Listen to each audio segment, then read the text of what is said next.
When they had finished breakfast, Jesus said to Simon Peter, "Simon, son of John, do you love me more than these?" He said to him, "Yes, Lord, you know that I love you." Jesus said to him, "Feed my lambs." A second time he said to him, "Simon, son of John, do you love me?" He said to him, "Yes, Lord, you know that I love you." Jesus said to him, "Tend my sheep." He said to him a third time, "Simon, son of John, do you love me?" Peter felt sad because he had him say it a third time, "Do you love me?" And he said to him, "Lord, you know everything." Jesus said to him, "Feed my sheep."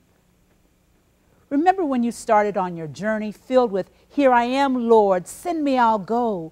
Lord, I'll do what you want me to do, go where you want me to go, anytime, any place, anywhere." Plaintive cries of, "I love the Lord, he heard my cry and pitied every groan. Long as I live and troubles rise, I'll hasten to his throne." Ministry with God's people was our undeniable call, our charge, our mission, our duty, our destiny. Nothing and nobody would be able to separate us from the love of God. Then, one day, almost without warning, we had a Peter moment, a question of faith moment, a question of, is this really love? In the midst of the congregation of saints, it seems sometimes as if doubt, depression, distress, and disappointment of both needing to be loved and showing love sends us through an out-of-body, lost our mind. I know it's not happening. Life turned upside down, selective amnesia moment. What service to others? What duty? What obligation? I know you don't mean me. Jesus, who, Peter kind of moment. You remember Peter. Peter in love with the idea of ministry and mission. Everyone else was doing it, so it must be an easy kind of love, and I can do that, or I can do it better than anyone else kind of love. Peter, ready to give it all for the cause of Christ. Peter, linguistically adept, conversant in Aramaic and Greek, gave up his fishing venture with James and Andrew and John and got on the road to the seminary of on-the-job training. Itinerant, odorous, poor, homeless Peter. Peter, the most talkative member of the class of 33, loved to sit at the feet of the rabbi. He usually spoke up whether he had listened, studied, or really believed what he was saying. Although he had a problem staying awake at critical times, Peter was ready to fight at any time. And at times his zeal got in the way. He had lots of ideas, but little carry through. Sound familiar? Peter, filled with faith quakes and faith quirks, was paralyzed by fear following the crucifixion. He denied even knowing who Jesus was, not once, but 3 times. Egomaniacal Peter was all right when he was just a student of Jesus, but when the possibility of having to step into the gap and be like Jesus arose, Peter lost his grip on his purpose. His surface love needed a deeper anchor. His humanity overshadowed his life with the divine nature of Jesus. Hadn't Peter seen the miracles? Hadn't he personally experienced the warmth of Jesus' love? When was your last Peter moment? Our focus text is a powerful seaside post-resurrection conversation between Peter and Jesus just after dawn by the Sea of Tiberias. It takes place as the embers of the charcoal from the meal of fish and bread were dying down.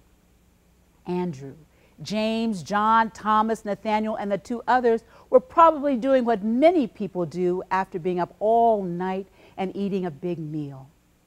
Jesus knew what Peter had done, just as he knows what we do.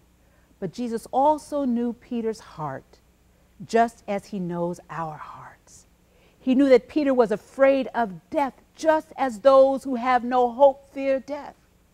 But because of his love for Peter, he pardons his cowardice and began to work with Peter's faith, Peter's potential to become all that God wanted him to become. Peter's pardon took place in an early morning catechesis. Peter's answers could erase the guilt of his earlier denial of Christ's existence. In a Johannine editorial conversation, Jesus uses only 3 questions to cross-examine Peter to determine the pardon or conviction of a Peter moment. Question 1. Jesus said, "Simon, son of John." Jesus uses his whole name, like when your mother calls your entire name. We know how serious it is at that time. "Do you love me more than these? Do you love me more than the other disciples? Is there anything, title, money, job, power, position, car, degree, house, or church size, is there anyone, friend, spouse, child, pastor, bishop, professor, employer, president, between us? Have you even placed yourself before me? Do you love me with all your heart and all your soul and all your mind and all your strength? Do you love me with every cell of your body? Do you love me when you're sick? Do you love me even when I give you what you want or when I deny what you think you need? Do you love me, Peter? Peter, will you honor our covenant, or will you divorce me at the first sight of trouble like you did a few days ago? Peter, how much are you willing to sacrifice for me? Peter gives his first short answer because there's no multiple choices here. "Yes, Lord, you know that I love you." Jesus says, "Feed my lambs." I'm appointing you, Peter, to do ministry, to step outside your comfort zone, your complacency, your cowardice. I'm sending you out, Peter. But through it all, I'm with you. Rules and regulations may slow things down a bit, but I control this. No gossip, no plot, no scheme. Nothing can keep you from your charge. Will you encourage all the people, no matter who they are?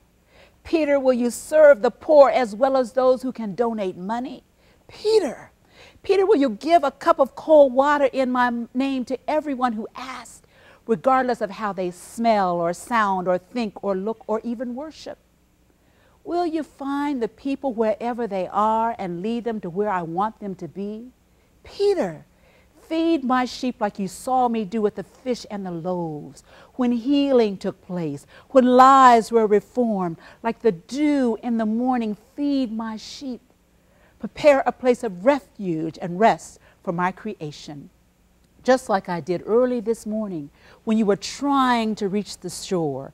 Before you got here, I had already prepared a place for you. Question number 2, Simon, son of John, do you love me? God has a way of repeating questions and information and instructions because some of us have short and even long-term memory problems. Do you have spiritual love, Peter? Patient, kind, not afraid to see someone else doing better than you.